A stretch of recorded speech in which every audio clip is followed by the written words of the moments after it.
नमस्कार साथियों, गौरव ज्ञान धारा में आपका स्वागत है। अब जो परीक्षा का माहौल है उस माहौल का साथियों फायदा उठाना बहुत जरूरी है। यानी कि आप यदि इस माहौल को अपनी ताकत नहीं बनाते हो तो आप कहीं ना कहीं पीछे रह सकते हैं। तो काफी समय से विद्यार्थी कह रहे थे कि सर रीट मेंस की एक रणनीति बता दीजिए।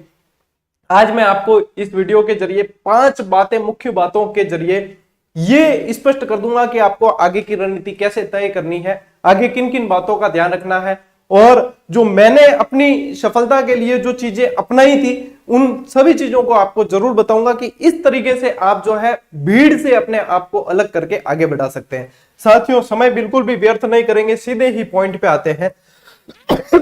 सॉरी, सबसे पहला जो पॉइंट है साथियों वो ये है कि सबसे पहला काम होता है, अब क्योंकि विस्तृत सिलेबस आ चुका है, ठीक है, एक एक पॉइंट को, एक एक चीज को समझ लेना। उसके बाद में आपको मेरे हिसाब से कहीं भी कुछ पूछने की आवश्यकता नहीं बचेगी। सबसे पहले जो है साथियों, प्रिंटेड सिलेबस आपकी टेबल पे होना चाहिए। भले ही आप टेबल पे नहीं पढ़ते, कोई दिक्कत नहीं। कहने का मतलब यह है प्रिंटेड सिलेबस इसलिए होना चाहिए क्यों, आउट ऑफ सिलेबस आपको पढ़ना नहीं है। सिलेबस को बहुत अच्छे से कवर करें। सिलेबस में चाहे आप गहराई में उतर जाए तो भी वो आपको नुकसानदेह नहीं होगा, लेकिन आउट ऑफ सिलेबस पढ़ा हुआ कोई मतलब नहीं रह जाता, क्योंकि आउट ऑफ सिलेबस यदि क्वेश्चन आता भी है साथियों तो क्वेश्चन डिलीट कर दिया जाता है। तो सबसे पहले चीज जो आपकी होनी चाहिए, 5-7 रुपए के पीछे मत देखना, आपके 25-30 रुपए लग सकते हैं, ठीक है ना, प्रिंटेड सिलेबस के लिए। लेकिन बार बार मोबाइल में खोलकर देखना और उसमें थोड़ी सी असुविधा होती है। और प्रिंटेड सिलेबस का फायदा ये होगा कि आप हर टॉपिक को जैसे क्लियर करते हो उस पर टिक लगा सकते हो कि ये मैंने पढ़ रखा है, ये मेरा क्लियर हो रखा है। बहुत ज्यादा हेल्प मिल जाएगी। प्रिंटेड सिलेबस टेबल पर होना चाहिए। और क्या करना है साथियों, एक एक पॉइंट का टारगेट सेट होना चाहिए। एक एक पॉइंट से मतलब यह है कि मान लीजिए आपके सबसे पहले आपने जो आपके आ गया है आपके सामने, मान लीजिए कि राजस्थान की सभ्यताएं टॉपिक आ गया, ठीक है। राजस्थान की सभ्यताओं में अब अंदर कालीबंगा, हड़प्पा जो भी दे रखा है, एक एक पॉइंट का टारगेट सेट होना चाहिए कि आज मैं सुबह उठा हूं, या आप लड़कियां पढ़ रही है तो आज मैं सुबह उठी हूं और मेरा जो टारगेट है आज राजस्थान की सभ्यताएं इसमें से पढ़ना है तो पढ़ना है। अब उसमें चाहे आप कालीबंगा, आहड़, गणेश्वर 2-3 ही पढ़ रहे हैं, लेकिन जब तक रात तक आपका टारगेट पूरा नहीं हो जाता तब तक आप सोने नहीं चाहिए। ये अंदर आग लगनी चाहिए, ये अगन होनी चाहिए। डेली टारगेट सेट करो। डेली टारगेट साथियों बहुत अच्छा रहता है। जब मैंने 2016 में रेट दिया था तो उस समय जो मैं सुबह मतलब उठता तब टारगेट सेट होता था। टारगेट सेट ये करता सुबह, सबसे पहले किताबें भी हाथ में नहीं ली, सबसे पहले, क्योंकि सिलेबस पूरा का पूरा दिमाग में छप चुका था कि अब मुझे आज क्या पढ़ना है, क्या रिवीजन करना है और कितना टारगेट मेरा सेट होना चाहिए। उससे पहले मुझे सोना नहीं है। आप लोगों को भी यही करना है। सुबह उठ गए, एक 5-10 मिनट अपने आप को दीजिए, आत्म मंथन कीजिए और सेट कर लीजिए कि आज मुझे ये चीजें पढ़नी ही पढ़नी है किसी हालत में। धीरे धीरे आपके ये छोटे छोटे टारगेट है ना, आपको बड़ा लक्ष्य हासिल करवाएंगे और 100% सफलता की ओर ले जाएंगे। तो साथियों, सिलेबस का एक एक पॉइंट आपके क्लियर होना चाहिए, पूरा याद होना चाहिए और उसके अनुसार आपका डेली टारगेट सेट होना बहुत जरूरी है। और डेली टारगेट जैसे अचीव करते हो, एक बहुत अच्छा आत्मविश्वास, एक कॉन्फिडेंस अंदर आ जाता है और आप धीरे धीरे आप पाओगे कि आप बहुत अच्छे स्तर पे पहुंच रहे हो। ठीक है साथियों, तो इस एक चीज का इसका ध्यान रखें। दूसरा जो पॉइंट है वो ये है साथियों कि सिलेक्टिव मैटर और उस पर विश्वास। ठीक है, अब सिलेक्टिव मैटर का मतलब ये है कि आपको आपका सिलेबस पूरा ध्यान है, ठीक है, उस सिलेबस के अकॉर्डिंग एक बार मैटर, ठीक है ना, अति से बचे। सबसे पहली बात कहूंगा, अति हमेशा ही घातक रही है, तो अति से बचना है। कहने का मतलब यह है कि आप लोगों का जिस पर विश्वास है, जो भी, चाहे कोई गाइड है, चाहे ऑथेंटिक पुस्तक है, चाहे नोट्स है, चाहे आरबीएससी, एनसीईआरटी जो भी आप पढ़ रहे हैं, कुछ भी XYZ, तो जिस पर विश्वास है ना, उसके बाद में आपने उस सिलेक्टिव मैटर को इकट्ठा कर लिया है, उसके बाद वो आपके पास में है। अब इधर उधर, चाहे अपने दोस्त ने किसी और लेखक की या और प्रकाशन की पुस्तक लाई है, चाहे फलाने ने कुछ लाई है, या किसी कोचिंग ने कुछ नोट्स दिए हैं, या कहीं भी है, कुछ भी, लेकिन आपको विचलित नहीं होना है। आपने जिस मैटर को इकट्ठा किया है वो आपके लिए बेस्ट है। जो भी आप पढ़ते हैं साथियों बेस्ट होता है। सभी पुस्तकों में मैटर वही रहता है, सिर्फ प्रस्तुतिकरण का तरीका अलग अलग होता है। चाहे मेरी पुस्तक है, चाहे अन्य किसी लेखक महोदय की है, चाहे अन्य किसी प्रकाशन की है, सभी में मैटर देखो सिलेबस के अकॉर्डिंग ही मिलना है। बस प्रस्तुतिकरण और थोड़ा सा जो है कम ज्यादा वो हो सकता है, वो सारी चीजें रहती है। तो प्रस्तुतिकरण का फर्क होता है, सीधी सी बात है ये, आपने जिस पे विश्वास किया है, चाहे आप किसी भी, जैसे किसी कोचिंग संस्था से पढ़ रहे हैं, पूर्ण विश्वास से पढ़ें, आप किसी प्रकाशक की पुस्तक पढ़ रहे हैं, पूर्ण विश्वास से पढ़ें, किसी टीचर के नोट्स पढ़ रहे हैं या कोई भी पढ़ रहे हैं, पूर्ण विश्वास से पढ़ें।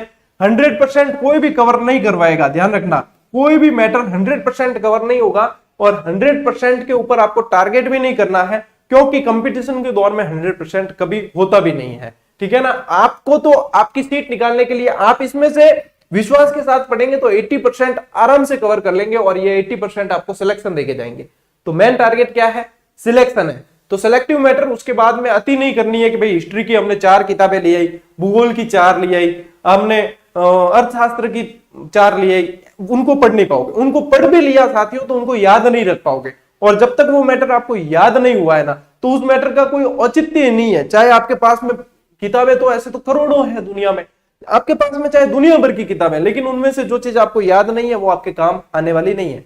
आप अपना दायरा बढ़ाएं, आपने 1-2 किताब पे बहुत अच्छी कमांड कर ली है, उसमें से सब कुछ याद है आपको, उसके बाद में आप आगे बढ़ सकते हैं। तो ये साथियों रणनीति में शामिल होना बहुत जरूरी है, और विश्वास जरूरी है। जिससे भी पढ़ रहे हैं विश्वास के साथ पढ़े। 2-4 कोई मान लीजिए कि कोई त्रुटि भी मिल जाती है या है, तो वो कहीं भी आपको सिलेक्शन से बाहर नहीं कर सकती साथियों, क्योंकि आपको वो 99% जो बिल्कुल पूर्ण शुद्धता के साथ में है और आपका विश्वास है, वही सिलेक्शन दिलवाता है। तो इन बातों को ध्यान में रखना। तीसरा पॉइंट है साथियों कि पढ़ने के साथ साथ दोहराना जरूरी है। अब मान लो आपने सिलेक्टिव मैटर भी ले लिया, आप पढ़े भी बहुत तबीयत का, आपने पूरा सिलेबस कवर कर लिया, लेकिन आपने रिवीजन नहीं किया, तो आपको फिर से शुरुआत 0 से करनी पड़ेगी।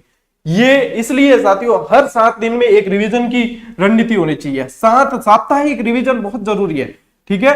7 दिन में साथियों रिवीजन बहुत जरूरी है, इसलिए क्योंकि आपने जितना पढ़ा है वो यदि आपने याद नहीं रखा है तो वो पढ़ा हुआ भी कोई मतलब नहीं है।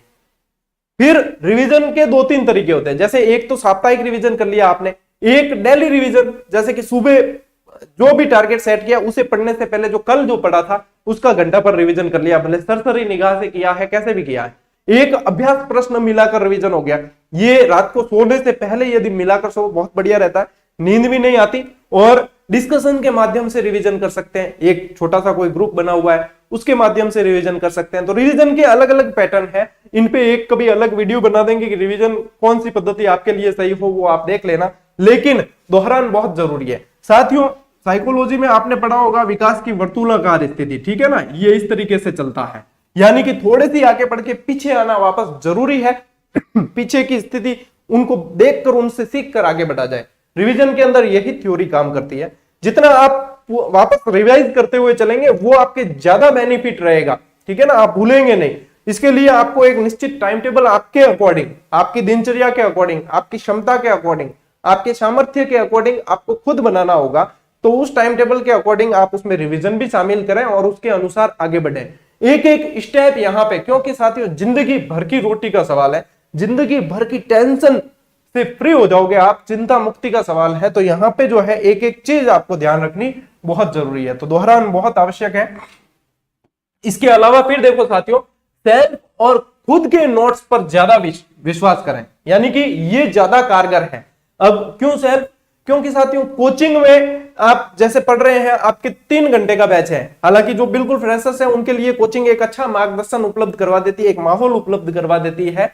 लेकिन यहाँ पे जो है सेल्फ का इसलिए अब माहौल ज्यादा हो गया है कि आपके मान लीजिए किसी स्पेशल टॉपिक पे आपकी कोई कमी है तो विश्व स्तरीय जो शिक्षक है वो YouTube पे आपको कहीं ना कहीं मिल जाते हैं, विषय विशेषज्ञ मिल जाते हैं, उनसे वो स्पेशल टॉपिक आपने देख लिया, वो आपके क्लियर हो गया, ठीक है।